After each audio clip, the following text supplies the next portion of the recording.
नमस्कार मित्रांनो, आपल्या सगळ्यांचं हार्दिक स्वागत आहे आपल्या आवडत्या कार्यक्रमात ज्याचं नाव आहे हॅलो डॉक्टर। मी डॉक्टर निखिल हरेंद्र शासने आपल्या सगळ्यांचं हार्दिक स्वागत करतो। मित्रांनो, भारतरत्न डॉक्टर बाबासाहेब आंबेडकर यांच्या महापरिनिर्वाण दिनानिमित्त त्यांना विनम्र अभिवादन करून कार्यक्रमाला सुरुवात करूया। आपण कार्यक्रमाची सुरुवात करूया एका संस्कृत सुभाषिताने। सुभाषित असं आहे, परा अपि हितवान बंधू, पराह अपि हितवान बंधू, बंधुरपि हिता पर, बंधुरपि हिता पर, अहिता देहजो व्याधि, अहिता देहजो व्याधि, हितम अरण्यम औषधम, हितम अरण्यम औषधम। म्हणजे मित्रांनो, आपला हित करणारा एखादा परका व्यक्ती देखील आपल्या भावासारखा असतो आणि आपला भाऊ जो आपला अहित करणारा असतो तो परक्यासारखा असतो। जसं उदाहरण द्यायचं झालं तर शरीरामध्ये व्याधी असेल, आजार असेल, त्याने शरीराचं नुकसान होतं आणि शरीरापासून दूर, आपल्यापासून दूर अरण्यामध्ये, जंगलामध्ये असणारी आयुर्वेदिक किंवा औषधी वनस्पती आपल्या आरोग्याला हितकारक असते। बरोबर मित्रांनो, सुभाषितामध्ये आज आपण बघितलं हित आणि अहित याच्याविषयी वर्णन आहे, आरोग्याविषयी वर्णन आहे आणि औषधी वनस्पतीचं वर्णन आहे। तर आपले जाणकार मित्र आहेत, त्यांनी आजचा आपला विषय ओळखलाच असेल। पाहूया आजचा आपला विषय काय। आपला विषय आहे गुडघ्याचे विकार विना ऑपरेशन आयुर्वेद उपचार। गुडघ्याचे विकार विना ऑपरेशन आयुर्वेद उपचार।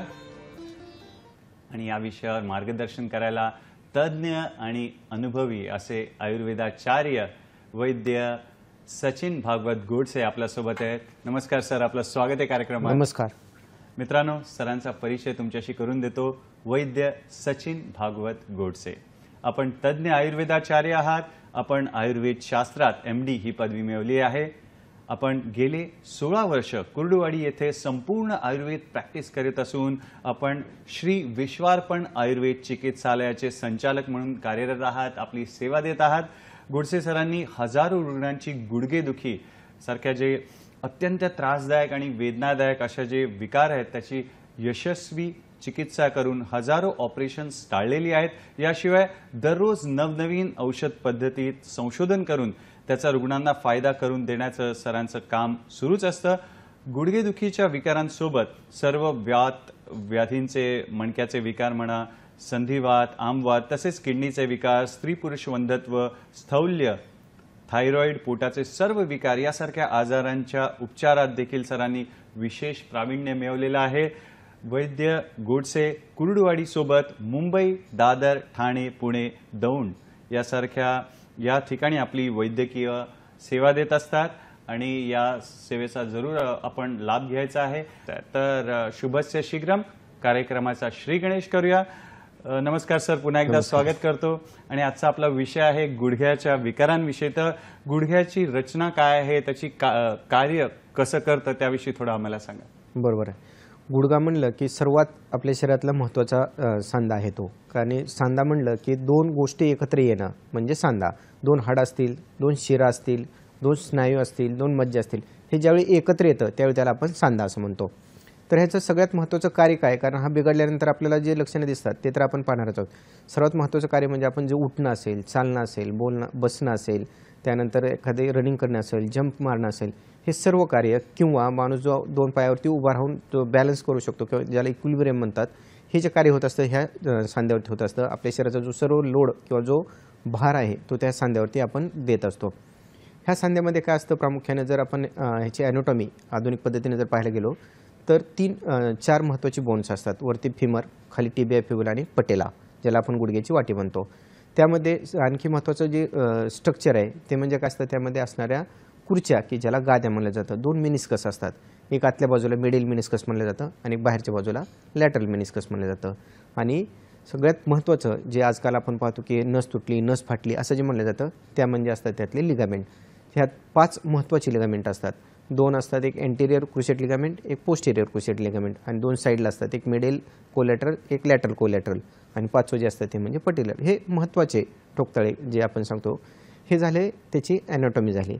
त्याचबरोबर ह्यामध्ये स्नायू कुठले असतात किंवा मसल्स कुठले असतात, किंवा वरून फ्युमरस रेक्टसचे जे मिडियल लॅटरल असतात, त्यानंतर सेंट्रल असतात, आणि खाली हॉस्टस लॅटरलिस आणि हॉस्टस मिडिलिस। ह्या स्नायूचं कार्य काय असतं की त्याला स्टॅबिलिटी देणं किंवा त्याला आधार देणं आणि सपोर्ट देणं हे त्याचं कार्य असतं. त्यामुळं जी हे जे म्हणतो आपण गुडघा म्हणतो हा एक it's a type of modified हिंग जॉईंट आहे. सायन्युअल जॉईंट म्हणलं जातं ह्याला किंवा सायन्युअल टाईपचा हा जॉईंट आहे. ह्याच्यामध्ये काय होत असतं की गुडघ्याची जसे आपण एखाद्या दरवाजाची भिजेगरी म्हणतो ना की एका बाजूने उघड झाप होऊ शकते, तसं पुढं मागे घेणं किंवा आखडणं लांबवणं हे एक आणि काही प्रमाणात रोटेशनसुद्धा होऊ शकतं. अशा पद्धतीचे हे जे हे असते रचना असते. आता हे झालं आधुनिक पद्धतीनं किंवा ह्याची ॲनाटॉमी आपण पाहिली. हे पाहत असताना ज्यावेळी आपण पेशंट आमच्याकडे येतो त्यावेळी त्या पद्धतीनं ज्यावेळी तो येतो त्यावेळी तो गुडघा दुखतो असं सांगत असतो. तो गुडघा दुखतो कुठं सांगतो, काही जण पेशंट सांगतात की गुडघ्याच्या पाठीमागं दुखतं, काही जण सांगतात गुडघ्याच्या पुढं दुखतं, काही जण सांगतात गुडघ्याच्या खालची शिर दुखते, काही जण सांगतात फक्त एकच पॉईंट आहे की त्या चमकेनं चमकतं. ह्याच्यावरून काय कळतं की त्यामध्ये शिरा कोणत्या आहेत, स्नायू कोणत्या आहेत, त्याच्याबरोबर त्यामध्ये असणारे कप कोणता आहे, श्लेष्मक कप असतो सांध्यामध्ये. त्यानंतर ज्या शिरा आहेत, कंडरा आहेत, ह्या कशापासून बनलेल्या असतात, रक्तापासून मेदापासून बनलेल्या असतात. जर मेदाचा खरपाक झाला तर कंडरा तयार होतात आणि जर मेदाचा मृतपाक झाला तर त्यातून शिरा निर्माण होत असतात. त्या ठिकाणी अस्थी ज्या आहेत त्या अस्थीचं पोषण कुठं होत असतं, मोठ्या आतड्यामध्ये पकोशामध्ये असतं. त्या पद्धतीनं रसाचं, रक्ताचं, मांसाचं त्याची उपधातू, जसं आयुर्वेदात म्हणलेलं आहे की रसात रक्तम ततो स्तन्यम अश्रुजा कंडरा शिरा, म्हणजे रसापासून रक्तापासून जे उपधातू तयार होत असतात त्यामध्ये काय सांगितलं, मांसात वशा त्वकशटचं मेदसहा स्नायू संभव, म्हणजे मेदापासूनही स्नायू तयार झालेले असतात. हे कशासाठी सांगितलं की जर आपल्याला स्नायू कशापासून तयार झाले आहेत, कुठल्या धातूमध्ये बिघड झाला तर हे तिथं दूषित होणार आहेत किंवा त्या ठिकाणी दोष वाढणार आहेत. म्हणजे मेदोगत वाद जर झाला तर तो पेशंट सांगणार की माझे फक्त शिरा दुखतात किंवा आकडताना लांबवताना त्रास होतो किंवा पेशंट सांगतो की बसताना त्रास होतो. तर ह्या पूर्ण रचनेचा आयुर्वेदामध्ये विचार केला जातो. त्या सांध्यामध्ये वात कोणता आहे तर तो व्यानवायू असतो. त्यानंतर पित्त कुठलं असेल तर भ्राजिक पित्त असतं, कारण आपण जे गुडघ्यावरती लेप लावतो किंवा तेल लावतो किंवा जी जानुबस्ती करतो ते शोषलं जातं ते तिथल्या भ्राजिक पित्तानं.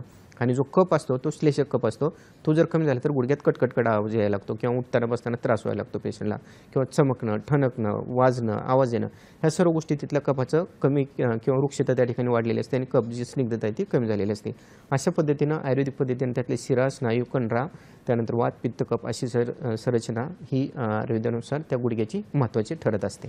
फारच छान. गोडसे सरांनी आपल्याला गुडघ्याची रचना देखील सांगितली आहे, आयुर्वेदाचा दृष्टिकोन देखील दिलेला आहे आणि जे शरीररूपी आपली इमारत आहे त्याचे खांब जे आहेत ते गुडघेरूपी आपण आहे. आणि गुडघेदुखी का होते ते आपण सरांना विचारूया. सर, काय कारणं असू शकतात गुडघेदुखीच्या मागे? बरोबर आहे. गुडघेदुखी दुखणं म्हणजे वात, नास्ति शूलम वातवात, नास्ति शूलम विना वातात असं म्हणलं जातं की वात वाढल्याशिवाय तिथं शूल येणार नाही किंवा ठणका येणार नाही किंवा वेदना येणार नाही किंवा त्याचं जे कार्य आहे ते बिघडणार नाही. वात कुठल्या पद्धतीने बिघडतो तर दोन पद्धतीने महत्त्वाचं बिघडतो. एक म्हणजे धातू क्षयजन्य, जसं वय वाढत जाईल तसे त्या ठिकाणी वात वाढत जातो. आणि दुसरं कारण असतं स्रोतरोजन्य. हे कारण म्हणजे काय की आहारविहार, की जसं आहारामध्ये फास्ट फूड असेल, जंक फूड असेल किंवा वातूक जे पदार्थ असतात ते खाणं असेल, उशिरा जेवण असेल, जेवणानंतर जेवण किंवा नाश्ता झाल्यानंतर चहा पिणं किंवा जेवण झाल्यानंतर आईस्क्रीम खाणं, हे काय होतं ह्यामध्ये शरीरामध्ये आमनिर्मिती होते. आमनिर्मिती झाली की त्या ठिकाणी जो काही आम आहे तो रक्तामध्ये मिसळतो, रक्तातून तो काय होतो सांध्यामध्ये जाम होऊन बसायला लागतो. त्यामुळे काय होतं, जर तिथल्या रसवाहिन्या जर दबल्या तर कोणत्याही सांध्यामध्ये सूज यायला लागते. वातवाहिन्या जर दबल्या तर त्या ठिकाणी ठणका किंवा वेदना यायला लागतात आणि त्या ठिकाणी जर का रक्तवाहिन्या दबल्या तर त्या ठिकाणी सांधा गरम व्हायला लागतो. म्हणजे सांधा दुखणं, सांधा गरम होणं, सांधा सुजणं, ठणकणं आणि त्याची कार्यहानी होणे, म्हणजे उठता बसता त्रास होणं, कष्ट होणं, आवाज येणं, ह्या सर्व गोष्टी होतात त्या स्रोतरोजन्यामध्ये. ह्याच्यामध्ये बरेच अजून गोष्टी येतात. त्यामध्ये जसं स्थौल्य असेल त्यामुळे होतं, प्रेग्नन्सी असेल, प्रेग्नन्सीनंतर गुडघेदुखी होत असते. आणि त्याच्या पुढचा जो भाग आहे तो म्हणजे धातू क्षयजन्य. जसं अतिकष्ट असेल, जे काम करणारे असतील, कष्ट करणारे असतील, ज्यांचा व्यवसाय उभाच राहून व्यवसाय, जसं शिक्षकांचा असतो, बऱ्याचदा ट्रॅफिक पोलिसांचा असतो किंवा बऱ्याचदा आता महिला आपण पाहतो मुंबईसारख्या ठिकाणी तर लोकांचा रोजचा प्रवास असेल, त्यानंतर त्या ठिकाणी वेगधारण जर होत असेल किंवा ऑफिस एसीचं असेल, गाडी एसी असेल, त्यानंतर वेगधारण जास्त असेल तर ह्या ठिकाणी काय होतं, वाताचा प्रकोप होत जातो. आता ह्याच्या पुढे जाऊन काय होतं की मुलामध्ये आता जी जनरल पाहतो आपण की स्पोर्ट इंजुरीचं प्रमाण जास्त वाढलेलं आहे, की खेळताना, पळताना, उड्या मारताना किंवा घरात घसरून पडला आणि नस फाटली असं म्हणलं जातं किंवा गुडघा क्रॅक गेला जातो, गुडघ्यामध्ये वेदना व्हायला सुरुवात होतात. आणि त्याच्या पुढे जाऊन आणखी ह्याची जी कारणं जर आपण शोधायला गेलो तर त्यामध्ये असं दिसतं की काही औषधांचे दुष्परिणाम म्हणून, जसे स्टिरॉइडसारखे औषधं बऱ्याचदा ह्याच्यामध्ये वापरली. कोरोनामध्ये बऱ्याच ठिकाणी स्टिरॉइडचा अतिप्रमाणात वापर केला गेला, त्याचा दुष्परिणाम म्हणून आपल्याला गुडघेदुखी होताना किंवा कुठलीही सांधेदुखी होताना दिसते, कारण गुडघ्याची जी बऱ्याच प्रमाणात तिथून पुढं वाढत गेलेली आहे. त्याच्यानंतर अजून जर कारण शोधायचा प्रयत्न केला तर अनुवंशिकता असते ह्यामध्ये बऱ्याचदा, की जेनू व्हायरस किंवा जेनू फल्गस म्हणतात, म्हणजे पायामध्ये गुडघ्यामध्ये बाग पडले असतो. ॲक्च्युली तो बाग कधी पडतो की आतली जी खुर्ची आहे, मिनिस्कस आहे, त्याच्यामध्ये जर का झीज झाली किंवा ती हळूहळू कमी होत गेली किंवा फाटली तर तो गुडघा आहे तो बाहेर यायला लागतो किंवा बाग पडायला लागतो. हे अनुवंशिकपणा असू शकते, जेनू व्हायरस असणं किंवा आतल्या साईड गुडघा वाकलेला असतो, जेनू फल्गस असणं, अशा पद्धतीच्या अनुवंशिक त्या ठिकाणी हे दिसतात. आणि त्याच्याही पुढे जाऊन आत्ता सध्या करंट जो इश्यू पाहिला आपण की गुडघेदुखीचं का एवढं हे करतोय आपण, तर आजचं ते जे व्हायरल फिवरचं जे आपण म्हणतो ना इन्फेक्शन, जसं डेंग्यू असेल, चिकनगुनिया असेल, ह्याच्यामध्ये प्रचंड म्हणजे वय हा क्रायटेरियाच राहिला नाही. पहिलं कसं होतं की 60-70 नंतर गुडघेदुखीचा प्रश्न किंवा 35-40 नंतर स्त्रियांना गुडघेदुखीचा त्रास चालू व्हायचा. आता असं होतं की 20-22 वर्षाचा मुलगा पण येतो, काय झालं तर चिकनगुनिया झाला, तिथून पुढे आता 2 महिने झालं गुडघेदुखी आहे आणि उठता येत नाही, बसता येत नाही, गुडघा सुजतोय, त्यानंतर रॅश येते, लाल होतोय, म्हणजे सगळी लक्षणं त्याच्यामध्ये दिसतात. त्याच्यामुळे हा आज आपण विषय घेतलेला आहे की आता ह्याचं दौंडच्या ओपीडीमधलं एक उदाहरण सांगतो की 3-4 महिने झालं होतं त्या चिकनगुनियामुळं त्या पेशंटच्या गुडघ्यात एवढी सूज होती की म्हणजे औषध झाली, गोळ्या झाले, सगळं झालं होतं. त्यांच्या डॉक्टरांचं निदान करून त्यांनी शेवटी सांगितलं की ह्या एकदा पाणी काढावं लागेल. पाणी काढलं तरीसुद्धा त्यामधली सूज काही कमी येत नव्हती आणि वेदना कमी येत नव्हत्या आणि ताप पण कमी येत नव्हता. ज्यावेळी आपण त्या पेशंटला चिकनगुनियाची आयुर्वेदिक पद्धतीने ट्रीटमेंट केली, कारण त्या जो चावलेला जो डास आहे तो डासापासून उत्पन्न झालेला ताप होता, म्हणजे ते शरीरामध्ये आलेलं एक विष होतं. आगतंत्रातली किंवा विषाची जी औषधं ज्यावेळी त्या पेशंटला वापरली त्यावेळी त्यांचा ताप गेला. ताप गेल्यानंतर तिथला जो संधिवातासारखा आमवातासारखा जो त्रास होता तो त्रास कमी झाला, म्हणजे साधारण 1-1.5 महिना गेला त्यामध्ये. पण ह्या नुसत्या आमवाताची किंवा संधिवाताची तिथं ट्रीटमेंट देऊन उपयोग झाला नसता, अगोदरची ट्रीटमेंट केली त्याच्यामुळे तो त्रास आपण पूर्णपणे घालवू शकलो. तर ह्या पद्धतीने मला सांगायचं एवढंच की कारण कुठले असू दे त्याच्या पाठीमागचं जर स्थानिक आणि सार्वत्रिक अशा 2 पद्धतीनं त्या कारणाचा विचार केला जातो आणि मग मात्र त्याची चिकित्सा ही आपण पूर्णपणे करू शकतो आणि त्यातून गुडघेदुखीतून बाहेर काढू शकतो. फारच सुंदर गोडसे सरांनी आपल्याला छान मार्गदर्शन केले. छोट्या छोट्या आपल्या जे रोजच्या जीवनामध्ये चुका होत असतात त्या जर बदल केला तर आपल्या आयुष्यात क्रांती घडू शकते आणि आपलं आरोग्य देखील सुधारू शकतो. तर मित्रांनो, वेळ झाली का छोट्याशा विश्रांतीची. पाहत राहा आपला आवडता कार्यक्रम हॅलो डॉक्टर.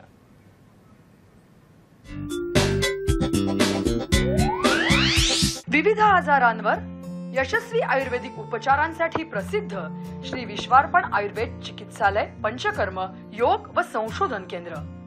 पत्ता कुर्डुवाडी, राऊत कॉम्प्लेक्स, ग्रामीण रुग्णालयाजवळ, माढा रोड, कुर्डुवाडी 08.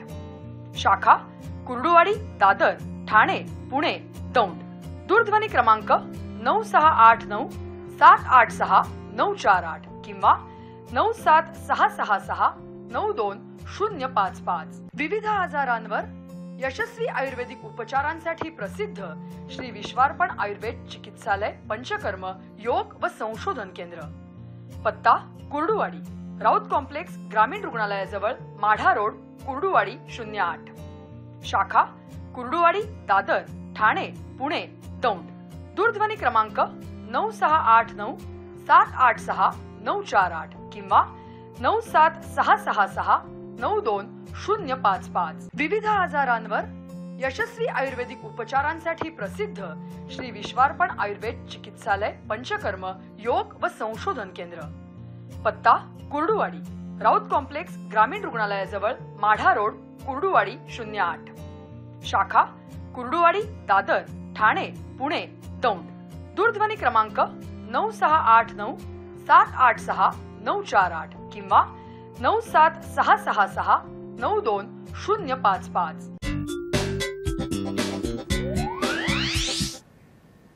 विश्रांतीनंतर पुन्हा एकदा आपलं स्वागत आहे आपल्या आवडत्या कार्यक्रमात, ज्याचं नाव आहे हॅलो डॉक्टर. आणि आज आपली चर्चा सुरू आहे की गुडघेदुखीवर आणि विना ऑपरेशन आयुर्वेद उपचार कसे करता येतील. आणि तज्ज्ञ अनुभवी असे वैद्य सचिन गोडसे सर आपल्यासोबत आहेत. सर, गुडघेदुखीची कारणं आपण सांगितलीत, तर इतर काही असे आजार आहेत का की ज्याच्यामध्ये गुडघेदुखी दिसून येते आणि तुमचे अनुभव देखील सांगा याविषयी. बरोबर, कारण काय आहे की पेशंट ज्यावेळी दवाखान्यामध्ये येतो त्यावेळी तो सांगत असतो की माझा गुडघा दुखतोय किंवा त्रास होतोय. असा त्रास थोडंसं उठल्यानंतर बसलं आणि उठून चालायचं म्हणलं की थोडासा त्रास होतो, एकदा चालल्यानंतर कमी येतो. काही पेशंट सांगतात की फक्त ठणकाच येतो, काही पेशंट सांगतात की आकडायला लांबायला त्रास होतो, काही पेशंट असं सांगतात की रात्री पाय जरी एकावर एक टाकला तरी सुद्धा वेदना होतात. तर ह्याच्या पाठीमागं काय असतं की त्याचं कारण काय हे जर आपण शोधायला गेलो ना तरच तो आजार हा पूर्णपणे बरा होणार आहे. नुसतं वेदनाशामक त्याला औषधं डॉक्टर तर देतच असतात आणि आपण तेच करायचं म्हणलं की वेदनाशामक औषध दिलं की तात्पुरतं बरं वाटतं, तोही सांगत असतो काही दिवस गोळ्या खाल्ल्या की बरं वाटतं, गोळ्या बंद झाली परत अजून चालू होतं. तर ह्याच्या पाठीमागं त्या शरीरामध्ये आजार कुठला आहे की असं काही कारण कारण आहे का की तो आजार म्हणून आहे का तो लक्षण स्वरूप आहे, म्हणजे इतर कुठला तरी आजार आहे त्याचं लक्षण म्हणून गुडघेदुखी आहे का, हे एकदम पहिल्यांदा शोधावं लागतं आयुर्वेदिक ज्यावेळी निदान करतो त्यावेळी. कारण बऱ्याचदा पेशंट MRI घेऊन येतात, त्यामध्ये झीज झालेली असते, दिसते, त्यानंतर त्याला ह्याचा त्रास असतो, लिगामेंटचा त्रास असतो, नसचा त्रास असतो, पण ॲक्च्युली झाले कशामुळे, त्याचा गुडघा दुखतोय कशामुळे, त्या सुचतोय कशामुळे, त्यामध्ये पाणी झालंय तर ते का झालं, हे जोपर्यंत आयुर्वेदिक पद्धतीने निदान होत नाही ना तोपर्यंत त्याची आयुर्वेदिक पद्धतीने ट्रीटमेंट होत नाही. आणि जोपर्यंत आयुर्वेदिक पद्धतीने ट्रीटमेंट आणि निदान होत नाही तोपर्यंत त्याला 100% आपण रिझल्ट देऊ शकत नाही. हा आजपर्यंतचा अनुभव आहे. ह्या इतर आजारामध्ये काय बऱ्याचदा संधिवाताचे पेशंट येतात, आमवाताचे पेशंट येतात, ह्या चिकनगुन्याचं आता सांगितलं तसं चिकनगुन्याचे पेशंट येतात. त्यानंतर बऱ्याचदा कुठलं व्हायरल इन्फेक्शन असू शकतं, TB असू शकतो, त्या ठिकाणी ट्युमर किंवा CA सारखे आजार असू शकतात. त्याचबरोबर आरशासारखे बऱ्याचदा पेशंट असतो की मूळव्याधासारखा त्रास असतो आणि गुडघेदुखीचा त्रास असतो. त्यानंतर स्थौल्य असतं, म्हणजे वजन वाढलेलं असतं आणि गुडघेदुखी असते, प्रेग्नन्सी असते आणि गुडघेदुखी असते. ह्या प्रत्येक गोष्टी आपल्याला पाहत जायला पाहिजे. एक हे सांगतो मुंबईतलंच पेशंटचं एक उदाहरण सांगतो मी तुम्हाला. इथे पेशंट आली होती, साधारण 2-3 वर्षापासून त्यांना गुडघेदुखीचा त्रास होता. 40-42 वय होतं, दादरच्या OPDमध्ये आले होते आपल्या. 40-42 वय होतं, 3-4 वर्षापासून औषधं चालू होती. गुडघेदुखीचा प्रचंड त्रास, गुडघेदुखी, सुजणं, ठणकणं, गरम होणं, अंगामध्ये ताप येणं, ही सगळी लक्षणं होती. त्यांनी 2-3 वर्षापासून औषध झालं, मेडिसिन झालं, त्यांचं सगळं रिपोर्ट झाले होते. त्यानंतर त्यांना ऑपरेशनचा सल्ला दिला होता. पण त्यांचा जो त्रास होता तो गुडघा होता, घोटा होता आणि कंबर पण दुखत होती. ते पेशंट जवळजवळ 2-3 वर्षात वीक होत म्हणजे जसं गुडघे झीज आली तर सगळ्या शरीराची झीज होत म्हणजे पेशंटला उठता पण येत नव्हतं, चालता येत नव्हतं. बराच वेळ बसलं तरी लगेचच, बराच वेळ उभा जरी राहिलं तरी सुद्धा त्यांना त्रास होत होता. म्हणजे त्यांना पकडून आणलं होतं ज्यावेळी आपल्याकडे आणलं होतं त्यावेळी. माझ्या पेशंट ज्यावेळी आपण निदान केलं की त्या पेशंटचं निदान होतं हे ज्वराचं निदान होतं, वात कफत ज्वराचं निदान होतं. पहिल्या साधारण 1-1.5 महिन्यापर्यंत त्यांना औषधं दिली. औषध दिल्यानंतर थोडा अंगातला थाप कमी येत होता, गुडघ्यातला जो ठणका होता तो कमी आला होता, पण आकड्या लांबायला त्रास होणं, उठता बसताना त्रास होणं, तो त्रास होता. सूज अजून बऱ्यापैकी होती पेशंटच्या त्या पायावरती. पण अजून परत थोडं जसं ती केस समजत गेली तसं आम्ही त्यामध्ये पाहिलं की त्या पेशंटला खालून गारवा बांधलेला होता, पायातून गारवा बांधलेला होता. आणि ज्यावेळी तिथं साधी वछा किंवा वेखंड पावडर आपण म्हणतो ना ती चोळायला दिली, वछा पावडर दिली चोळायला. आणि त्यानंतर 1 आठवड्यातच पेशंट सांगितलं की माझ्या गुडघ्यामध्ये जो 20-30% फरक होता तो जो 60-70% पडला. म्हणजे झालं होतं असं की जो खालून गारवा बांधलेला होता त्या स्त्रीचं जे काम होतं ना ते सकाळ संध्याकाळ जवळजवळ 15-16 वर्षापासून सकाळी संध्याकाळी 1-1 तास ते ह्याच्यात म्हणजे पाण्यातलं काम असायचं, घरातलं जे काम होतं ते. त्यानंतर घरातली जी फरशी होती ती थंड होती.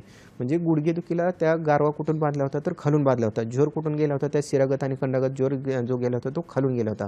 ज्यावेळी खालून तिथं जाणारा जो हे होता गारा होता बांधलेला तो आपण बंद केला. त्यानंतर वात कफ ज्वराची ट्रीटमेंट केली आणि मग ही संधिवातातली जी औषधं होती म्हणजे रसायन औषधं म्हणतात, ज्याला शतावरी असेल, अश्वगंधा असेल, हळवीची खीर असेल, ही ज्यावेळी त्या पेशंटला दिली त्यावेळी त्या पेशंटची तब्येत तर सुधारली, त्यांची गुडघेदुखी गेली आणि जे काही त्यांचं उठणं बसणं चालणं फिरणं हे सगळं व्यवस्थित झालं. साधारण 5व्या महिन्यामध्ये त्यांना हा फरक पडला.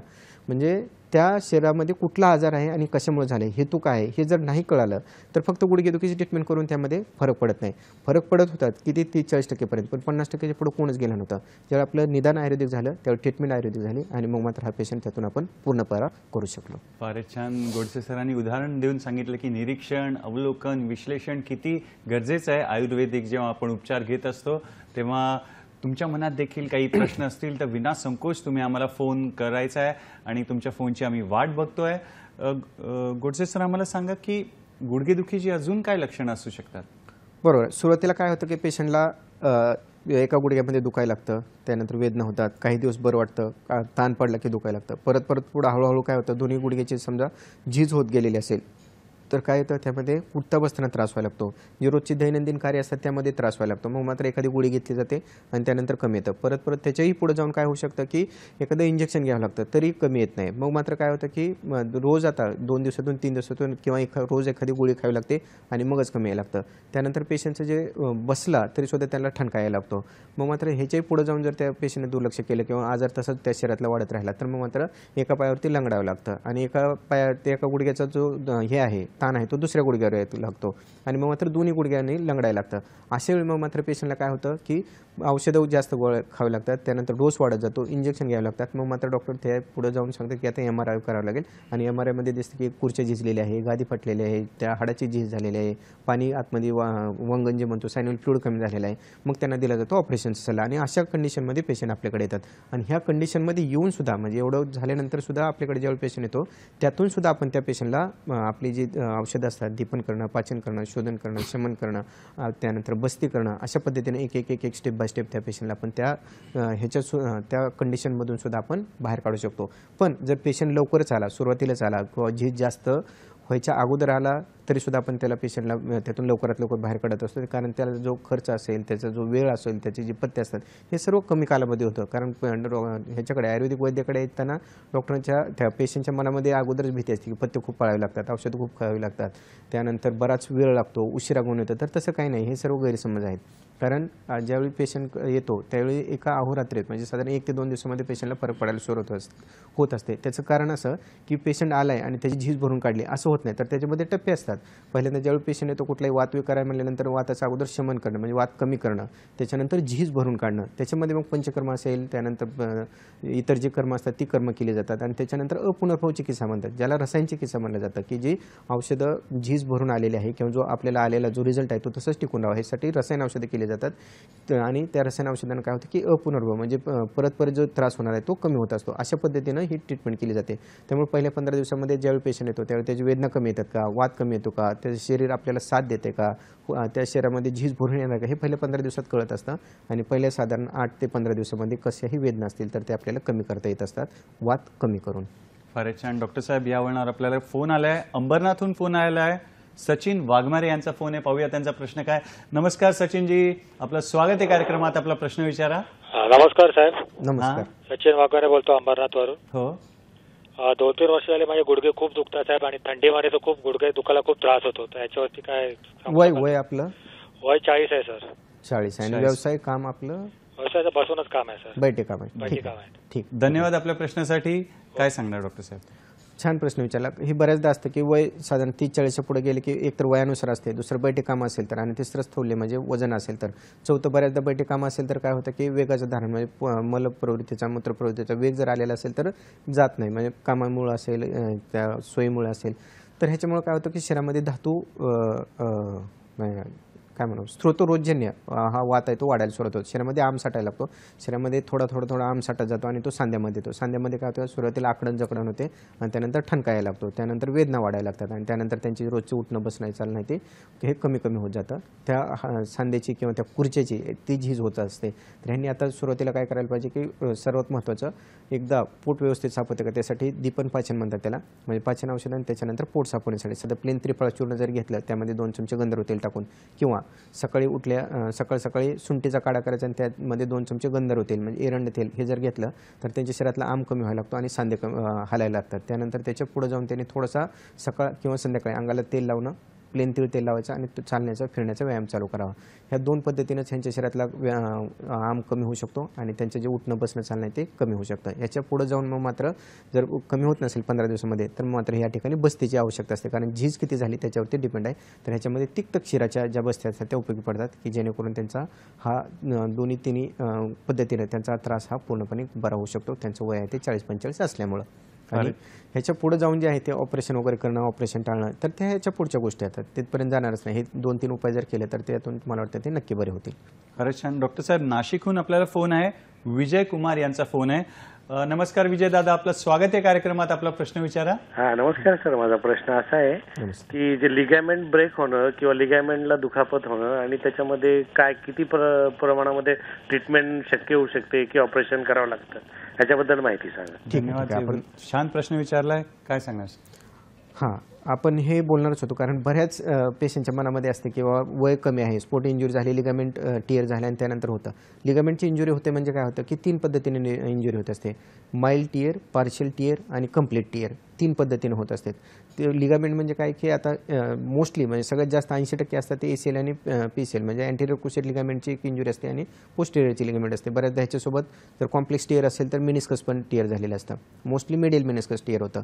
म्हणजे काय होतं की ते फाटते, खुर्ची असते, ही जी खुर्ची आहे ते फाटल्यानंतर काय होतं की जे काय आपला बॅलन्स असतो म्हणजे उभा राहणं असेल किंवा पेशंट सांगतो की चालताना किंवा पायऱ्या उतरताना असं लपक मारतो गुडघा, इकडे किंवा इकडे पडतोय असं वाटत असतं, तर हे लक्षण असतं की त्या ठिकाणी लिगामेंट टिअर गेलेला आहे. जर 30% 40% गेलेला असेल तर फक्त औषधावरती कमी येतं. 60-70% असेल तर त्या ठिकाणी बस्ती करून आपण ही झीज भरून काढत असतो आणि त्याचा टिअर आहे तो कमी होत असतो. हे पहिल्या आणि नंतरच्या MRI मध्ये सुद्धा आपल्याला दिसतं की पहिल्यांदा गेलेला टिअर आणि त्याच्यानंतर आपण पहिल्यांदा ज्यावेळी ट्रीटमेंट चालू करायच्या अगोदर घेतलेला MRI आणि त्यानंतर साधारण 5 ते 6 महिन्यानंतर घेतलेला MRI ह्यामध्ये जुळून येते. हे जुळून कसं येतं ते मी सांगतो तुम्हाला की ह्या ज्या आहेत त्या शिरा आणि कंडरा आहेत ह्या तयार कशापासून होतात. मी मला सांगितलं तसं मेदापासून होतात. मेदाचा जर मृदू पाक झाला तर त्याच्या शिरा तयार होतात आणि मेदाचा जर खरं पाक झाला तर कंडरा तयार होतात. मेदाचं जे पचन आहे ते रसातून रक्त, रक्तातून मांसातून मेद हे जे धातूचं पचन आहे ते सुधारवलं जातं. ह्याला स्थूल पचन असं म्हणलं जातं. म्हणजे जठराग्नी वर्धन करणं, आम कमी करणं आणि त्या मेदाचं पाचन करणं म्हणजे धातुअग्नी वर्धन करणं हे झालं सूक्ष्म पचन. जर हे सूक्ष्म पचन आपण सुधारलं तर मग मात्र त्या ठिकाणी सप्लाय वाढू शकतो. कारण आधुनिक मतानुसार सुद्धा असं म्हणलं जातं की लिगामेंटला किंवा ज्या खुर्च्या आहेत मिनिस्कसला ह्याला रक्तपुरवठाच नाही, मग तुम्ही ह्याचं पोषण कसं करणार. तर आयुर्वेदामध्ये जे पोषण असतं त्याचे 3 न्याय सांगितलेत. शीर्दधी न्याय, केदारकुले न्याय आणि खलेकपोत न्याय. खलेकपोत म्हणजे जायचं ज्याला पाहिजे ते घ्यायचं, हा खलेकपोत न्याय. शीर्दधीने दुधातून दही, दह्यातून लोणी, लोणीतून तूप अशा पद्धतीने एकातून एक कन्वर्ट होत जातं. ह्याला म्हणतात डिफ्युजन पद्धतीनं त्याचं पोषण होत असतं. आणि केदारकुले न्याय म्हणजे काय, जसं पाटाला आपण पाणी पाईपलाईन किंवा एका पाटाने देतो तशा पद्धतीने होत असतं. तर ह्या ठिकाणी काय असतं की लॅटरल 1/3 फक्त मिनिस्कसला जर पाहायला गेलो आपण तर रेड झोन म्हणलं जातं तिथं सप्लाय असतो, आतमध्ये सप्लायच नसतो. हेही बरोबर आहे. दुसरं ह्या ज्या लिगामेंट असतात त्याला पण काय होतं की थोडासा जे पॉप्युलेटर आर्टरी आहे तिच्या जे मिडल किंवा लॅटरल अँड मिडल ह्याचा जो ब्रँचेस आहेत त्याचा थोडासा सप्लाय असतो. सप्लाय खूप कमी असतो. ज्यावेळी टिअर होतो त्यावेळी नॅचरली ते हील होत नाही किंवा बऱ्याचदा वेळ जातो. पण हे जे आहे ना आयुर्वेदातली जी ब्युटी ती कुठं काम करते पहा की शीर्दधी न्याय ह्या न्यायानं जर का आपण तिथं मेदाचं पाचन केलं, त्यानंतर स्थूल पचन सुधारवलं, तिथला आम कमी केला आणि सूक्ष्म पचन जर वाढवलं तर मग मात्र त्या ठिकाणी जसं शतवरी असेल, अश्वगंधा असेल, हळीव असेल, डिंक असेल असे औषधं आपण त्या ठिकाणी वाढवतो आणि त्या ठिकाणचं जे जसं आपण एखादी जखम जुळून आणतो तशी जी नस आहे ती फाटलेली ती जुळत येते आणि त्यानंतर हा त्रास कमी होतो. हे जेवढं बोलणं सोपं आहे तेवढं करणं सोपं नक्की नाही आहे हे मलाही माहीत आहे.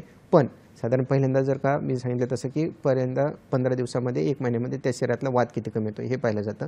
झीज किती भरून येऊ शकते हे पाहिलं जातं. त्याच्यानंतर मात्र बस्ती केल्या जातात. ही जी हे आहेत मज्जागत वात असेल तर त्या ठिकाणी मज्जा तेलाचा वापर केला जातो. शिरागत आणि कंडागत वातासाठी 10-10 तेलाचे बस्ती वापरले जातात. त्याच्यानंतर हाडाचं असेल तर त्या ठिकाणी तिक्तक शिराच्या बस्ती वापरल्या जातात. रासना मुलाचे बस्ती वापरले जातात. त्या पद्धतीने केल्या जातात. कारण शिरागत आहे, कंडागत आहे, आस्तिगत आहे, मज्जागत आहे, त्याच्यानुसार ह्या बस्ती बदलतात. त्याच्यानुसार तो कालावधी बदलतो. 21 दिवसापासून ते 63 दिवसापर्यंत हा कालावधी बदलतो.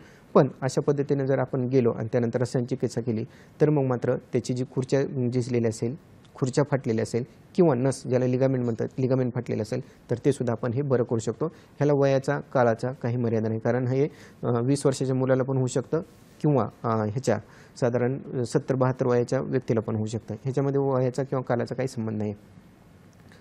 ह्या लिगामेंट टिअरवरून एक मी आठवलं म्हणून सांगतो तुम्हाला की पुण्यामध्ये एक पेशंट होते आपल्याकडे.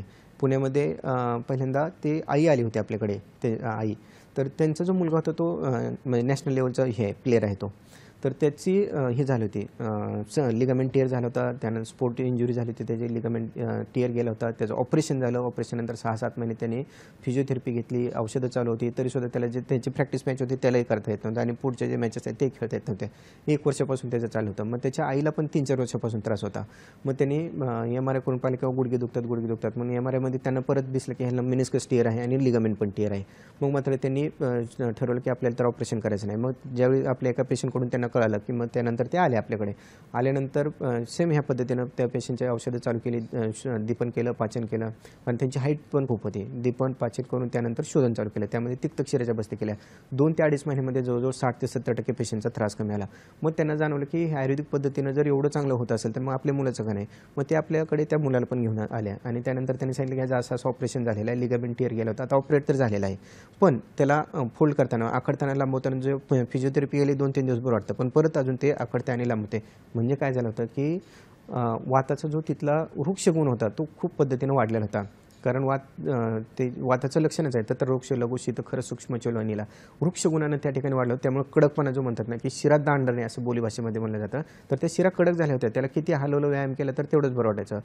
पण ज्यावेळी आपण त्या ठिकाणी तिथली लवचिकता वाढवली, फक्त गंधर्व तेल ह्याच्यामध्ये रासना इरणमुलादीचा जो काढा आहे ह्याच्यातला अस्थिगत वातामधला तो वापरला आणि त्यामध्ये गंधर्व तेल वापरलं, तर त्या गंधर्व तेलाने तिथली स्निग्धता वाढली की त्या स्नायूची लवचिकता वाढली आणि त्यानंतर त्यामध्ये बस्ती वापरल्या, ज्याला यापन बस्ती म्हणतात किंवा मुस्तदी यापन बस्ती म्हणतात. 10 दिवसामध्ये पेशंटचे जी आखंड लांबून होतं ते जवळजवळ 60-70% कमी आलं आणि त्यानंतर त्याला त्याच्या प्रॅक्टिस मॅचेस आहे ते खेळता येऊ लागले. म्हणजे मला सांगायचं असं काय की एवढं 1 वर्ष जाऊन सुद्धा त्याला जे फिजिओथेरपी आणि औषधं लागत होती तर बंद झालंच, पण त्याचं जे करिअर होतं ते व्यवस्थित चालू झालं, हे एक.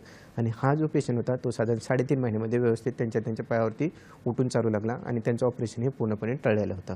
फक्त वेदना कमी होणं, ऑपरेशन टाळणं हे त्याचा उद्देश नसतो, तर त्यातून पेशंट वेदना तर मुक्त व्हावाच व्हावा, पण त्या आजारातून कायमचं मुक्त व्हावा अशा पद्धतीने ही आयुर्वेदिक ट्रीटमेंट असते. फारच सुंदर. मित्रांनो, गोडसे सर पेशंटचे अनुभव देखील सांगतायत, त्यांचं जे हिस्ट्री आहे ते पण सांगतायत आणि तुम्ही देखील असेच छान फोन करून आम्हाला तुमचे प्रश्न विचारा. सर समाधान करतायत आणि इथे वेळ झाली एका छोट्याशा विश्रांतीची. पाहत राहा आपला आवडता कार्यक्रम हॅलो डॉक्टर, फक्त आणि फक्त सह्याद्री वाहिनीवर, प्रत्येक घरासाठी, घरातल्या प्रत्येकासाठी.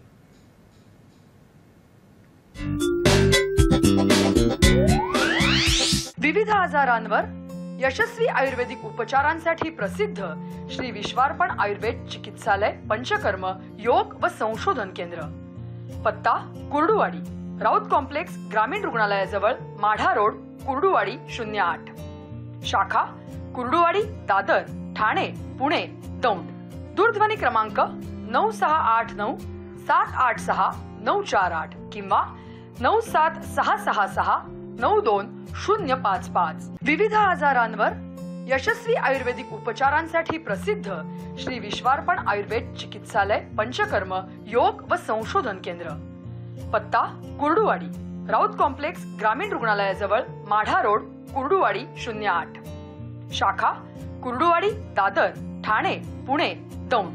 दूरध्वनी क्रमांक 9689 786 948 किंवा 97666 92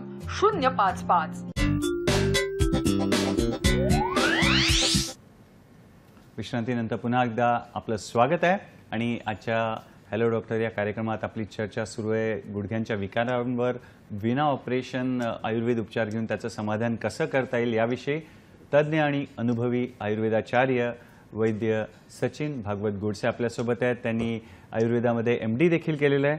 डॉक्टर साहेब, तुम्ही आता सांगत होता की झीज भरून काढण्याविषयी किंवा नस जी आहे गुडघ्याची ती फाटण्याविषयी, तर साधारण किती वयापर्यंत किंवा काय म्हणता येईल किती कालावधीमध्ये ती झीज भरून येते त्याविषयी देखील आम्हाला सांगा. बरोबर. साधारण पेशंट आल्यानंतर जर आपण पाहिलं की धातुक्षयजन्य आहे की वय वाढलेलं आहे किंवा अति कष्ट झालेलं आहे, काम झालेलं आहे आणि त्यानंतर गुडघ्याची झीज झालेली आहे, दोन्ही गुडघ्याची ऑपरेशन, त्यांना पेशंटला आता असं सांगितलं जातं की ह्याच्यावरती कुठेही गेलं तर आता ऑपरेशनशिवाय पर्याय नाही. अशा कंडिशनमध्ये जर पेशंट आला तर त्याला काय केलं जातं, पहिल्यांदा वात किती कमी येऊ शकतो, 1 महिन्यात येतो, 2 महिन्यात येतो, वात किती वाढलेला आहे त्यानुसार तो वात कमी करून घेतला जातो आणि त्याच्यानंतर मग झीज किती दिवसात भरून येते, साधारण 3 महिने लागतात, कोणाला 4 महिने लागतात, तर 5 महिन्याच्या आतमध्ये त्याची झीज भरून येऊ शकते. पंचकर्मामधल्या ह्यामध्ये सगळ्यात उपयोगी पडणारा प्रकार म्हणजे जाणू बस्ती आणि बस्ती, ह्या 2 पद्धतीने त्यांची झीज भरून आपण काढत असू शकतो. ही कुठपर्यंत, जोपर्यंत शरीर आपल्याला साथ देते तोपर्यंत. आता बऱ्याचदा काय होतं की पेशंट 70-75 झालेलं असतं, बऱ्याच जणांना असतं की शुगर सांगितलेली आहे, BP सांगितलेलं आहे आणि आता ऑपरेशन होत नाही, त्या पेशंटला उठता येत नसतं, बसता येत नसतं, चालता येत नसतं, पण ऑपरेशन तर करायचे, ऑपरेशनची तर गरज असते, पण ऑपरेशनला फिट नाही. अशा कंडिशनमध्ये सुद्धा आपल्याकडे पेशंट येतात. म्हणजे ठाण्याच्या OPDमध्ये एक पेशंट आले होते आपल्याकडे, वय वर्ष 72 होते, लेटेस्ट आता एक साधारण 5-6 महिने झाले असतील त्या पेशंटचे.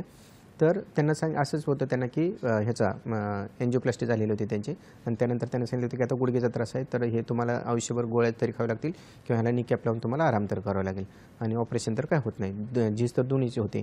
मिडिल मिनिस्कस आहे त्यांचं ते जवळजवळ साधारण आपण समजायसाठी जर पाहिलं म्हणलं तर लॅटरल मिनिस्कस 10 mm आणि समजा मिडिल मिनिस्कस जर का 10 mm पकडलं तर इकडलं जे मिडिल मिनिस्कस होतं ते जवळजवळ 7-8 mm ते झिजलेलं होतं, म्हणजे 1-2 mmच राहिलं होतं आणि लॅटरल मिनिस्कस जे होतं ते फक्त 3 ते 4 mm राहिलेलं होतं, म्हणजे जवळजवळ 5-6 mm तेही कमी झालेलं होतं. त्यामुळे त्या गुडघ्यामध्ये दोन्ही गुडघ्यामध्ये बाक पडले होतात. पेशंट चालत आले त्यावेळी असे इकडे अशा पद्धतीने ते चालत आलेले होते आणि त्रास, वेदना होणं, आकडा लांबवायला त्रास होणं, टॉयलेटला बसायला त्यांना त्रास होणं, हे सगळं त्रास होत होता त्यांना. त्यानंतर सूज खाली पायावरती त्यांच्यावर राहत होते, युरिन म्हणजे लघवीला त्यांना वारंवार जावं लागत होतं. हे सगळे आमाची पुढची लक्षणं त्यांच्या शरीरामध्ये दिसत होती. वय वर्ष होतं 72. अशा कंडिशनमध्ये सुद्धा त्यांना आपण ज्यावेळी दीपन केलं, पाचन केलं आणि त्याच्यानंतर शोधन म्हणजे ज्वरातल्या अगोदर बस्ती चालू केल्या त्यांना पटोलादी आणि त्याच्यानंतर तिक्तक्षीर बस्ती चालू केल्या. 21 दिवस 21 दिवस आणि 21 दिवस असं 3 वेळा ज्यावेळी त्यांना तिक्तक्षीराच्या बस्ती केल्या त्यावेळी मग मात्र पेशंटचं जे उठणं असेल, बसणं असेल, त्याच्यामध्ये आपण क्वालिटी ऑफ लाईफ जे म्हणतो ना, तो 80 ते 90% सुधारलं होतं. वेदना तर पूर्ण गेलेच होत्या, आकडता लांबवता येत होतं, उठता बसता येत होतं आणि विशेष म्हणजे इंडियन टॉयलेट त्यांना यूज करता येत होतं. इथपर्यंत त्यांच्यामध्ये फरक पडला होता. पण जो बाक पडणे म्हणतो ना आपण, जो गॅप पडलेला होता, ज्याला जेनोव्हारस असे ही म्हणली जाते, डिफॉर्मिटी म्हणली जाते, त्याच्याजवळ 60-70% फक्त आपण फरक पाडू शकलो होतो. एका गुडघ्यामध्ये चांगला फरक पडला होता, पण एकामध्ये कमी पडला होता. त्याचं कारण असं की एका गुडघ्यातलं मिडिल मेनिस्कस तर आलंच होतं, पण लॅटरल मेनिस्कसची खूप झीज झालेली होती, त्यामुळे त्या गुडघ्यामध्ये जास्त फरक पडू शकला नाही. म्हणजे काय की जर गुडघ्याला बाक पडलेला असेल तरी सुद्धा तो काही अंश आपण जे ऑपरेशन करून सरळ केले जातात ते काही अंश आपण त्यामध्ये क्लिअर करू शकतो. पण त्याचं जे ऑपरेशन आहे हे मात्र नक्की टाळू शकतो. त्यांच्या ज्या वेदना आहेत, उठणं बसणं आहेत, चालणं आहेत, ते मात्र व्यवस्थित करू शकतो. म्हणजे लहान असू देत किंवा वय वर्ष 70-72 असू देत. आयुर्वेदामध्ये तशी हे नसते, म्हणजे वयाची अट काय अशी नसते. कारण काय असतं की शास्त्र बदललं की त्याच्या मर्यादा बदलतात, त्यांच्यानुसार ते असू शकतं किंवा हे फिट आहे अनफिट आहे हे त्यांच्या पद्धतीने. पण आयुर्वेदशास्त्रानुसार आयुर्वेदशास्त्राचं ज्यावेळी निदान होतं, कारण कसं आहे की एखादं हे लाकूड आहे आणि ते पूर्ण वाळलेलं आहे आणि ते जर का आपण तेलानं तुपानं जर राबवलं 1 महिनाभर तर त्याला जसं पाहिजे तसं वाकवता येतं. हे तर आपलं जीवन शरीर आहे, किती कडक झालेलं असेल, किती वाकडं झालेलं असेल, तर मात्र स्नेहन, स्वेदन, दीपन, पाचन आणि बस्ती ह्या उपक्रमानं ते परत आपण लवचिकता त्याच्यातली वाढवू शकतो, वात तिथला कमी करून आणि त्याला सरळ जसं पाहिजे तसं आपल्याला आकार देता येऊ शकतो. मर्यादा जरूर आहेत, पण ह्याला निश्चित करता येतं आणि ह्याचा जो कालावधी आहे तो साधारण 5-6 महिन्यापासून ते 9 महिन्यापर्यंत जाऊ शकतो. ह्या पेशंटची ट्रीटमेंट जी चालली होती ती आपल्याकडे साधारण 1.25 वर्ष चालली होती, पण 1.25 वर्षामध्ये तो पेशंट व्यवस्थित तिथून बाहेर पडला. छान. डॉक्टर साहेब, नवी मुंबईहून फोन आहे, संदेश जींचा फोन आहे. नमस्कार संदेश दादा, आपलं स्वागत आहे कार्यक्रमात. आपला प्रश्न विचारा. आवाज येतोय? नमस्कार सर. हा नमस्कार, सलग प्रश्न विचारा. सरांचा प्रोग्राम आम्ही नेहमी बघतो. सर, आमच्या सासूबाईचं वय आहे 65 वर्ष. हां, गुडघ्यांना त्यांना असं चालण्याच्या वेळेस एवढी चमक निघते की खूपच एकदम सूज वगैरे काय नाही, तर ते खूप औषधी घेतली तरी आराम नाही. एका गुडघ्याचा त्रास आहे, दोन्ही गुडघ्याचा? सर, एका गुडघ्याचा. हां, बरोबर, ठीक आहे, आलं लक्षात. गुड, धन्यवाद आपल्या प्रश्नासाठी. काय सांगणार सर?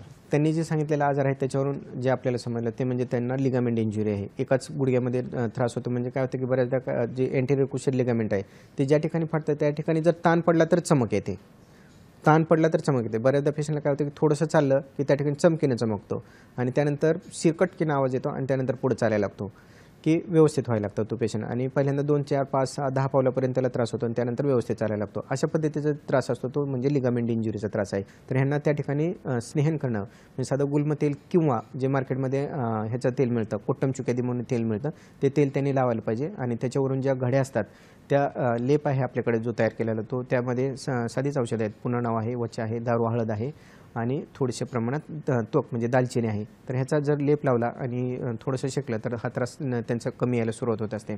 पण ही आता लिगामेंट इंजुरी आहे ती माइल्ड आहे, पार्शियल आहे का जास्त आहे त्याच्यानुसार त्यांची ट्रीटमेंट होत असते.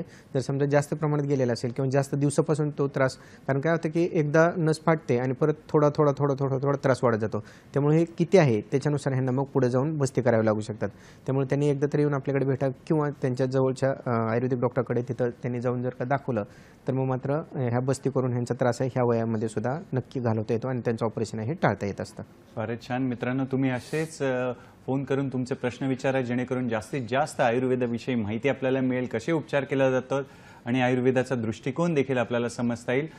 डॉक्टर साहेब, पुढला प्रश्न असा की वजन आणि गुडघेदुखी म्हणजे स्थौल्य आणि गुडघेदुखी यांचा काही संबंध आहे का, त्याविषयी थोडं मार्गदर्शन. हो, गुडघेदुखी चालू झाली की डॉक्टर पहिल्यांदा सल्ला देतात की वजन अगोदर कमी करा, त्याशिवाय तुमची गुडघेदुखी कमी येणार नाही. म्हणजे काय होतं की बरेचदा स्त्रियांच्या बाबतीत हा प्रश्न येतो की वजन तर वाढतं, वजन कमी करण्यासाठी बरेच औषधं घेतली जातात, बरेचदा पथ्य पाळले जातात, डाएट केलं जातं, त्यानंतर एक्सरसाइज केला जातो, पण तरीसुद्धा काय होतं की जोपर्यंत हे सगळं चालू आहे तोपर्यंत वजन काही अंशी कमी होतं.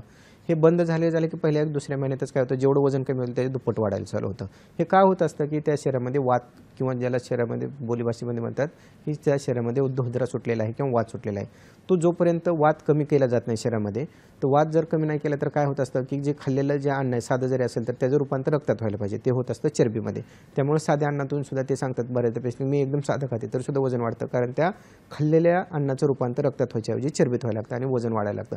मग मात्र इथं ट्रीटमेंट काय करायला पाहिजे, पहिल्यांदा वात कमी करून घ्यायला पाहिजे, बस्ती करून घ्यायला पाहिजे. वात जर कमी केला तर मग इकडे एका बाजूनं रक्तवाढीचे औषध चालू करायचे, म्हणजे त्या शरीरामध्ये जो वजन कमी झाल्यानंतर जो थकवा येतो, आळस येतो किंवा गळून जातो पेशंट, तो थकवा न येता त्या शरीरातलं वजन तर कमी होतं, हलकं वाटतं आणि तरतरी यायला लागते जर रक्त वाढलं तर शरीरामध्ये.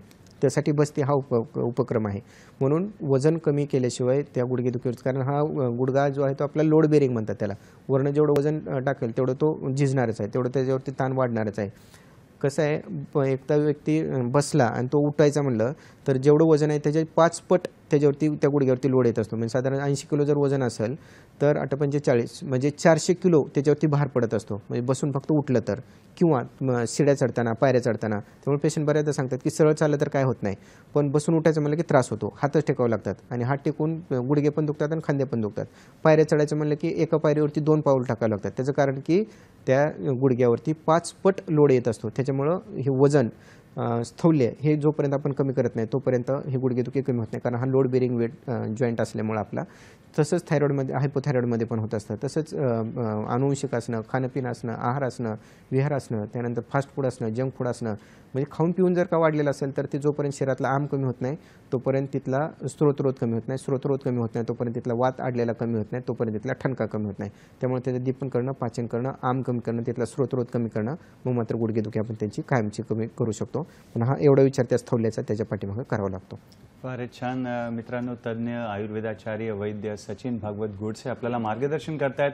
गुडघ्याचे जे विकार आहेत, विना ऑपरेशन कसे आयुर्वेदिक उपचार करता येतात या विषयावर. तुर्तास वेळ झाली एका छोट्याशा विश्रांतीची. पाहत राहा आपला आवडता कार्यक्रम हॅलो डॉक्टर.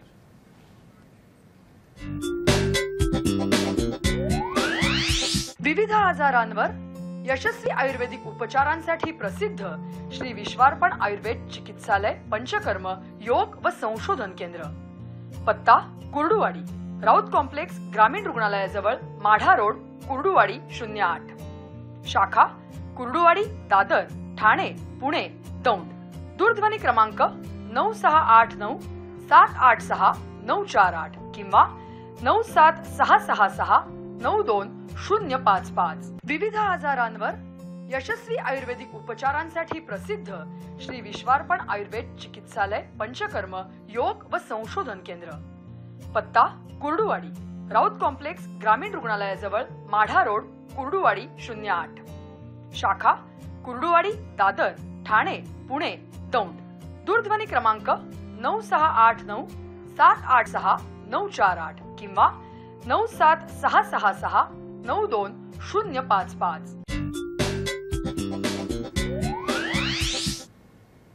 विश्रांतीनंतर पुन्हा एकदा आपलं स्वागत आहे आपल्या आवडत्या कार्यक्रमात, ज्याचं नाव आहे हॅलो डॉक्टर. आज चर्चा सुरू आहे गुडघ्यांचे विकार आणि विना ऑपरेशन आयुर्वेद उपचार कसा करता येईल त्याविषयी. तज्ज्ञ असे आयुर्वेदाचार्य वैद्य सचिन भागवत गोडसे आपल्यासोबत आहेत. सर, मगाशी तुम्ही स्पोर्ट्स इंजुरीविषयी सांगितलं, खेळामध्ये खेळताना जे त्रास होतो आणि अपघात समजा झाला असेल तर अशा व्यक्तींना तुम्ही काय सल्ला द्या? बरोबर. काय होतं की हे झालं, इंजुरी झाली की त्याचं करिअर असतं, कोणाचा व्यवसाय असतो, कोणाचं म्हणजे लग्नाचं असेल, काही बऱ्याच अडचणी असतात. स्पोर्टमध्ये तर बऱ्याचदा त्यांचा करिअरचा विषय असतो किंवा त्यांचा हे असतो, त्यांना अडचण असते. तर अशा वेळी त्यांनी काय करायला पाहिजे की एकदा तरी आयुर्वेदिक डॉक्टरकडे, त्या जवळच्या डॉक्टरकडे त्यांनी जायला पाहिजे आणि त्याची ट्रीटमेंट होती का पाहायला पाहिजे. ऑपरेशन केल्यानंतर ऑपरेशन टाळणे हे त्याच्या मागचं काय कारण, जर पार्शियल म्हणजे माइल्ड असेल, पार्शियल असेल तर ते ऑपरेशन टाळायलाच पाहिजे. त्याचं कारण असं की त्याच्यामध्ये जी लवचिकता असते ते परत आपण आणू शकतो. त्यानंतर उठणं, बसणं, चालणं, त्याचं जे खेळणं आहे ते परत येऊ शकतं. जी स्ट्रेंथ आहे ते परत आयुर्वेदिक औषधांनी त्यामध्ये आणता येते. ज्या गोष्टी एकदा ऑपरेशन झाल्यानंतर परत तेवढी स्ट्रेंथ राहत नाही, मग कायमस्वरूपी त्याच्यावरती ताण पडले की दुखणारच आहे, वेदना होणारच आहेत. तर ही जी स्ट्रेंथ आणणं असेल, लवचिकता आणणं असेल, त्याची कॅपॅसिटी म्हणजे कार्यक्षमता ती वाढवणं असेल, हे जोपर्यंत नॅचरल आहे तोपर्यंत हे वाढवता येत असतं औषधांनी. पण एकदा जर का ऑपरेशन झालं तर ती परत जो कडकपणा येतो तो घालवता येत नाही. त्यानंतर त्यामध्ये जर का डिफॉर्मिटी आली, त्यानंतर व्यवस्थित नाही झालं, त्यानंतर ते फेल गेलं तर मग मात्र खूप हे होतं, त्रासदायक त्रासदायक होतं त्या म्हणजे फक्त शरीराच्या दृष्टीने तर ते आयुष्याच्या दृष्टीनेही क्लिअर होत असतं. त्यामुळे तुम्ही कुठलीही इंजुरी जर झाली, हे जे लिगामेंटची इंजुरी असेल किंवा मेनिस्कसची असेल, तर ते ऑपरेशन विशेषतः जे स्पोर्ट्समन असतात तर त्यांनी एकदा जरूर आयुर्वेदिक सल्ला घ्यायला पाहिजे. आयुर्वेदिक पद्धतीने ते होते का हे पाहायला पाहिजे, काही दिवस तरी किमान द्यायला पाहिजे. एकदा झाल्यानंतर मात्र त्यात काय होत नाही तर त्यांनी लवकरात लवकर जवळच्या वैद्याकडे जायला पाहिजे. त्यानंतर बस्ती हे चिकित्सा किंवा उपक्रम जर केला तर कितीही पद्धतीनं आपण जे आज सांगतो ना मी की कितीतरी पद्धतीनं कितीतरी जणांचे आपण आयुष्य किंवा त्यांची करिअरही वाचवलेले आहेत. आता परवाच एक मल्लखांब खेळणारी मुलगी होती, 16 वय होतं, तर तिचे खेळताना असंच हे झाली म्हणजे लिगामेंट इंजुरी झाली आणि त्याच्यानंतर तिची ट्रीटमेंट झाल्यानंतर ती पूर्ण बरोबर त्यातून बाहेर पडलेली आहे. म्हणजे त्या प्रत्येक वेळी ऑपरेशनच करावं लागतं असं बिलकुल नाही आहे. स्पोर्ट इंजुरी जरी झाली तरी सुद्धा आपण आयुर्वेदिक पद्धतीने त्यांची ती नस किंवा लिगामेंट टिअर आहे तो क्लिअर करू शकतो. फारच छान सर. वेळेची मर्यादा असल्यामुळे 2-3 प्रश्न एकत्र जोडून विचारतो. अनुवंशिकता आणि गुडघेदुखीचा काही संबंध आहे का? पुढला प्रश्न आहार विहाराविषयी आम्हाला सांगा आणि थोडक्यात जाता जाता आमच्या प्रेक्षकांना काय सल्ला द्या? बरोबर, अनुवंशिकता नक्की असते. जसं सांगितलं तसं जनुवारस असेल, जनुवल्गस असेल किंवा इतर मोतासारखे आजार असतील हे किंवा वातरक्तासारखे आजार असतील तर हे अनुवंशिक येत असतात. तर आयुर्वेदामध्ये अशी ब्युटी आहे की त्या व्यक्तीला जर का समजा वोमन विरेचन दिलं आणि त्यांना चान्स घ्यायला लावला तर पुढच्या पिढीमध्ये तो दोष येत नाही. जरी आला तरी तो आपण ह्या पद्धतीने वोमन विरेचन शरीराची शुद्धी करून तो घालत असतो. त्यानंतर आयुर्वेदामध्ये बीज संस्कार म्हणून गोष्टी सांगितलेल्या आहेत. जर ह्यामध्ये चंद्रप्रभासारखी जरी गोळी दिली तर आमोतासारखा त्रास त्या शरीरातून तर जातो त्या स्त्रीच्या, पण ते होणाऱ्या पिढीतून सुद्धा आपण घालू शकतो. अशा पद्धतीचं नियोजन हे आयुर्वेदामध्ये केलेलं आहे. हे झालं अनुवंशिक आजाराच्या बाबतीत. त्यानंतर तुम्ही सांगितलं की आहार विहार कसा असावा. सगळ्यात महत्त्वाचं आहे की सकाळी लवकर उठायला पाहिजे, थोडं तरी अंगाला तेल लावायला पाहिजे आणि मग चालणं फिरणं, व्यायाम असेल, ट्रेकिंग असेल, हे सगळं व्हायला पाहिजे. त्यानंतर सायकलिंगसारखा जो व्यायाम केला जातो, अंगाला तेल लावल्याशिवाय कुठलाही व्यायाम करू नये असं आयुर्वेदाचं मत आहे. कारण अभ्यंगम आचरणात नित्यम जराश्रम वात आहे, जो शरीरात वाढलेला वात आहे तो अभ्यंगानंच कमी होत असतो. त्याच्यानंतर आहाराची जी पद्धती आहेत हे घरचंच असायला पाहिजे. जसं दूध, तूप, पोळी, भाजी असं म्हणलं जातं ना, ते तुमच्या आहारात असायला पाहिजे. जे की फास्ट फूड असेल, वांग बटाटा असेल, बाहेर असेल, हॉटेलिंग असेल, बेकरी असेल, त्यानंतर मैद्याचे पदार्थ असतील, जड शाबुदाण्यासारखे पदार्थ असतील, अतिप्रमाणात नॉनव्हेज खाणं असेल, त्यानंतर अटेन्शन असेल, जेवणावरती इतर पदार्थ खाणे असेल, वेळोवेळी खाणे असेल, रात्रीचं उशिरा जेवण असेल, हे सगळं टाळायला पाहिजे. दिवसा झोपणं टाळायला पाहिजे, वेगधारण हे टाळायला पाहिजे आणि संध्याकाळचं जेवण हे 5 ते 7च्या दरम्यान जेवढी भूक आहे त्यापेक्षा 2 घास कमी खायला पाहिजे. अशा पद्धतीने जर केलं आणि शरीराची शुद्धी म्हणून तरी किमान वर्षातून एकदा तर पंचकर्म केलं, त्यात बस्ती जरी केली तरी सुद्धा तुम्हाला कुठलाही वाताचा आजार होणार नाही. निरोगी आणि दीर्घायुष्य ह्यातून वाढू शकता किंवा राहू शकता तुम्ही. धन्यवाद डॉक्टर साहेब. आपण आपल्या व्यस्त वेळापत्रकातून वेळ काढून इथे आलात आणि आम्हाला छान मार्गदर्शन केलं. त्यासाठी दूरदर्शनच्या सह्याद्री वाहिनीतर्फे, आमची हॅलो डॉक्टरची जो संघ आहे त्याच्यातर्फे आणि आमच्या प्रेक्षक मित्रांतर्फे धन्यवाद आणि पुढील वाटचालीसाठी खूप खूप शुभेच्छा. मित्रांनो, आज वेळ झाली इथेच थांबायची. पुढील भागात एक नवीन विषय घेऊन आपल्या भेटीला येणारच आहोत आपल्या आवडता कार्यक्रमात, ज्याचं नाव आहे हॅलो डॉक्टर. तर आज इथेच थांबूया. नमस्कार, धन्यवाद.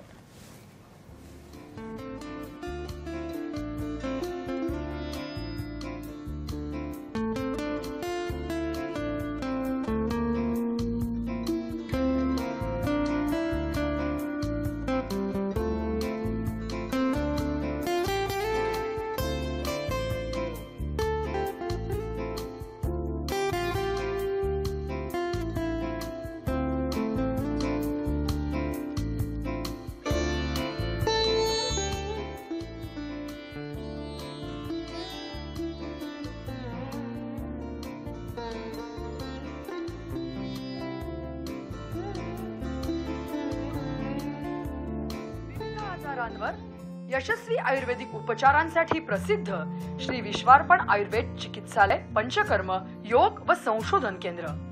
पत्ता कुर्डुवाडी, राऊत कॉम्प्लेक्स, ग्रामीण रुग्णालयाजवळ, माढा रोड, कुर्डुवाडी 08. शाखा कुर्डुवाडी, दादर, ठाणे, पुणे, दौंड. दूरध्वनी क्रमांक 9689 786 948 किंवा 97666 92 055.